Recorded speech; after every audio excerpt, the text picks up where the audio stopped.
Prochaine intervenante, Madame Linda Gauthier, sur l'accessibilité universelle. Bonsoir, Madame Gauthier. Bonsoir, Monsieur le Président, Monsieur le maire, Mesdames, Messieurs les élus.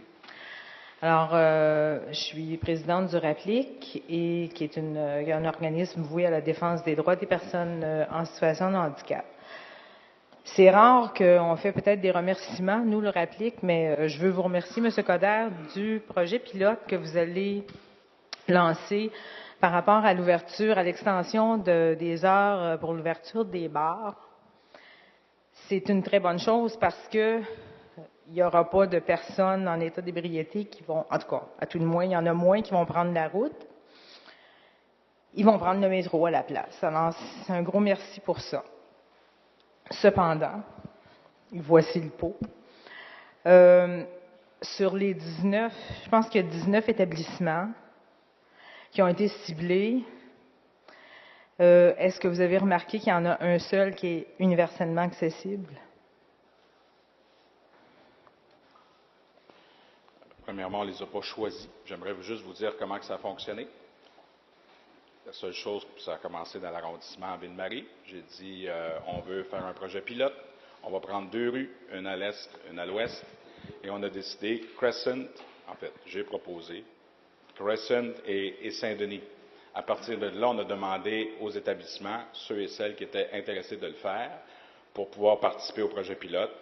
Et là, on est en discussion avec la Régie des jeux et de l'alcool pour une dérogation au niveau d'un permis pour pouvoir faire ce projet pilote.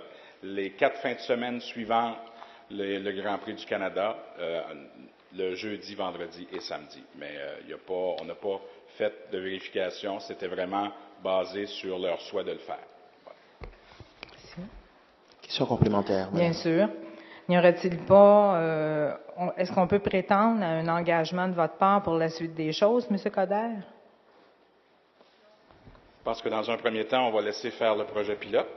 On verra le résultat. Et par la suite, de toute façon, il va y avoir de la consultation, notamment au niveau de Ville-Marie et tout ça, puis on verra par la suite. Mais c'est sûr que non seulement je suis très sensible à la question d'accessibilité universelle, je vais vous raconter une petite anecdote rapidement. Cette semaine, il y a eu un affaissement sur Saint-Denis, sur Saint-Dominique et puis René Lévesque. C'est juste à côté du CHSLD de Jeanne-Mance. Je voyais que c'était épouvantable. J'ai rencontré les gens en chaise roulante et tout ça, puis je voyais que les sorties de part et d'autre, il y avait plein de craques et les gens ne pouvaient pas passer, puis il y avait danger d'incidents. En moins de 24 heures, on a mis de l'asphalte et puis maintenant, on est en mesure de s'assurer qu'il y a vraiment de l'accessibilité universelle, même pour sortir du CHSLD. Merci. Merci, Madame Gauthier. Bonne soirée.